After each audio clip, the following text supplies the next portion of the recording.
Do not allow initial resistance and initial perceived lack of success to deter you from your mission.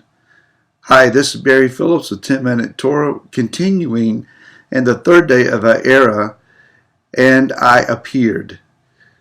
We are now in Exodus or Shemot chapter number 7, where the real combative encounters began between Moshe and Aaron and Pharaoh.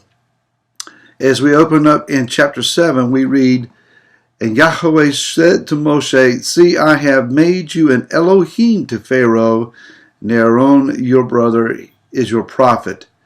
You shall speak all that I command you, and Aaron your brother shall speak to Pharaoh, and to let the children of Israel go out of his land." He says, but I'm going to harden his heart. It's not going to work initially. Yah says, this is part of my plan.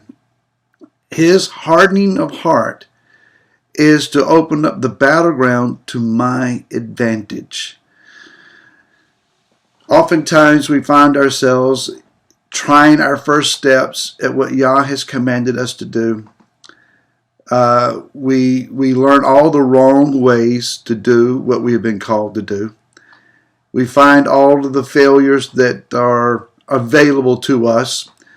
And then we have a host of encouraging comforters who say, this can't be done. What are you trying to do? Why would you even think about trying to do something like this? Your lack of success says that Yah is not in this.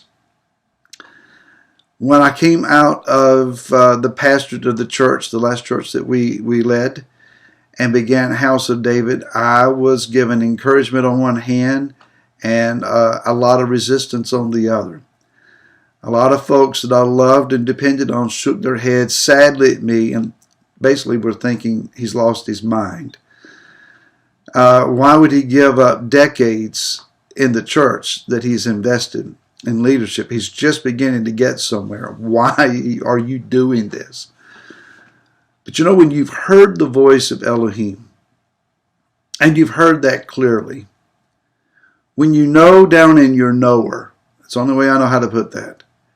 When you know down in your knower that the Father has spoke to you and given you his word, given you his command, there's one thing to do: to obey. Use wisdom.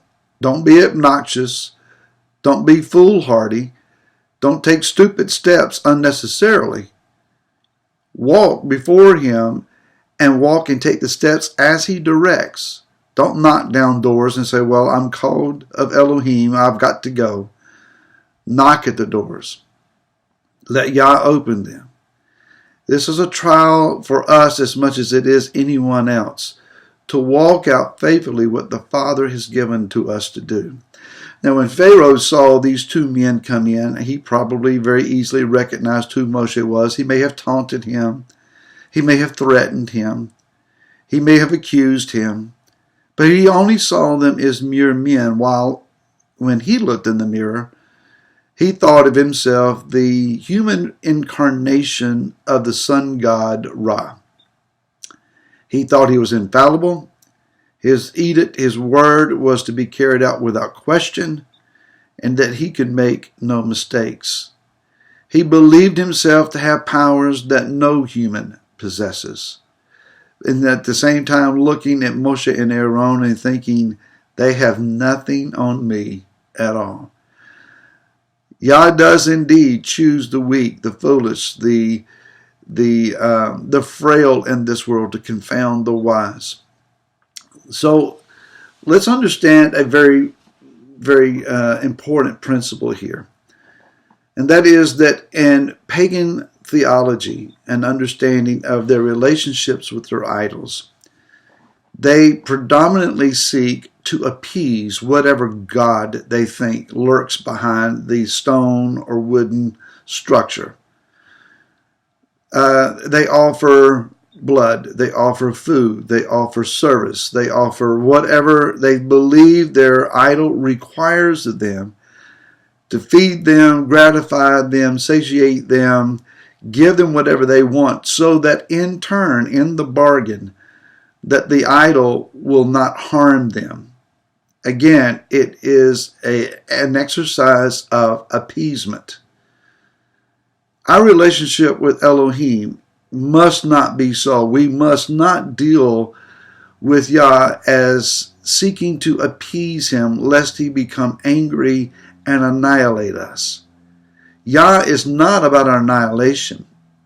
He's about our benefit, our instruction, our enabling to become set apart and to be reflective of his own glory and esteem. So Yah sends in these two seemingly insignificant men, failures in perhaps everything that they put their hand to this point. And Yah places them in an opportunity of great power to be demonstrated. While Pharaoh is smirking and perhaps laughing, Yah is not laughing. He is rejoicing. The process to see his people set free has begun. So the test presents itself, and the test is initially the rod that is thrown down. Now Yah has said, I'm going to harden his heart. He's going to resist you. Don't be taken aback by that. Neither should you and I be afraid.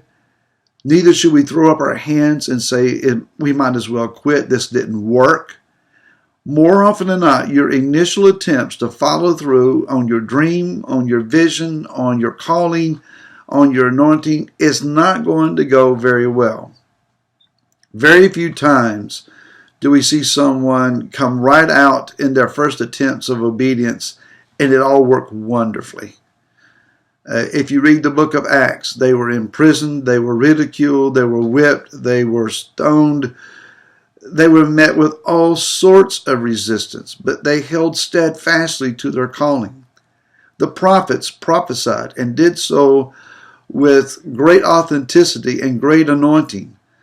But again, they were persecuted and laughed at and resisted.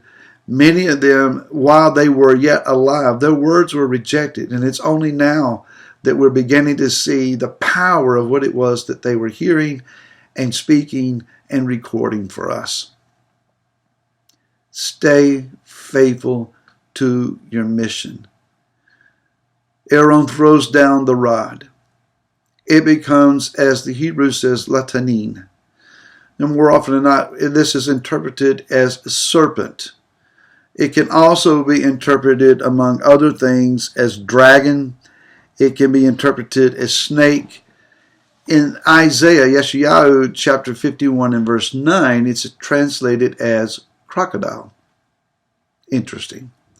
Can you imagine that Aaron drops this rod on the floor and it becomes a crocodile, the symbol of Mitzrayim? The magicians, soothsayers, those of the curious arts in Pharaoh's court throw down theirs, and likewise they become a snake, serpent, dragon, crocodile, and that which appeared from Aaron's rod swallows them up. Aaron reaches down and takes up his rod in whatever animalistic form that it was, and it becomes a rod again. What's just happened? While the magicians of Pharaoh's court were able to replicate the appearance of whatever the serpentine crocodile style appearance was, when Aaron's manifestation swallowed up theirs and he put it up into a rod again, they lost their rod.